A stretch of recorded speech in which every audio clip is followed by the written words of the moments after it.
Hi, welcome to the Cookproof channel. On today's video, I'm going to discuss about the wind window. What is the wind window? Hey, isn't the wind window when we have a door open and we just open the window and there's a lot of wind coming? It's a wind window? No, that's not the wind window. The wind window is the area where the kite can fly. A lot of schools I see lose a lot of time explaining the wind window. But what do we need the wind window for exactly?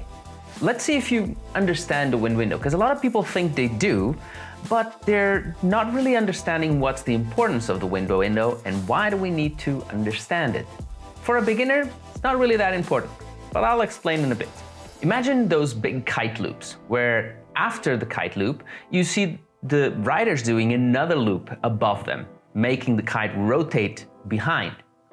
When they're falling down, and they do that to stop their falling, where's the wind window? I'll discuss this and let you know more at the end of this video. If you do know it, just put it on the comment section below where the wind window is at that moment that the rider is falling and he does a loop to catch him so he doesn't fall. Where's the wind window at that point? So a lot of schools explain the wind window right at the beginning. And the wind window is an abstract concept, so it's a little bit harder for people to understand. You have areas within that are interesting and important for us to know, like where there's more power when there's less.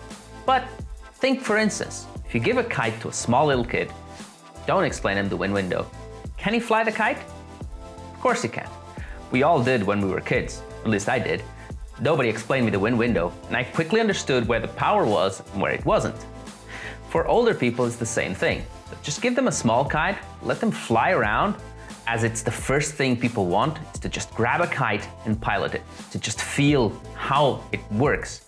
So instead of losing time and wasting time explaining all the things about the wind window theory, making beautiful drawings, that in the end, the person either didn't pay attention to you, or when you ask them, where's the wind window? They point out to that drawing and say, there it is. So the easiest way is just give them a small foil, a small kite that they can play around with for a couple of minutes so that they can understand where the power is and where it isn't. Then you can start introducing the concepts that are really important. And it's not the power zone and the static zone where the kite can stay at the edge of the window and stay stopped, or the power zone that I call it a dynamic zone where the kite can fly, where it generates more power. But the most important thing is the clock system. And why do we need this clock system? We need it because we use it to tell the student where we want the kite to be, or from where we want it to go to where we want it to go. So it's a positioning system. The wind window is nothing more than a positioning system that helps you to teach the student where the kite should start, where it should end, where it should stop. And the most important thing is that he understands this. It's also important that you understand that the wind window moves with you, but most importantly is affected by the movement that you create because it generates apparent wind. That apparent wind shifts the direction of the wind window. That is why you can go upwind, because the wind window rotates inwards so that you can actually edge. The other situation that I told, for instance, when you do a loop and you're falling, your apparent wind is actually going up because you're falling, so your movement is down, the wind window is actually above you.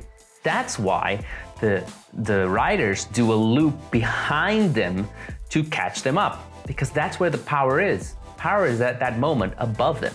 This is a moving system that's always related to you and to your movement. So the wind window is a dynamic thing. Explaining this right at the beginning with a lot of theory, losing half an hour just explaining this, makes absolutely no sense. It's much easier to just understand how the kites operate by trying them than actually getting to know all the theory before. Some things are easier if you just feel it, and kiting is a feeling sport.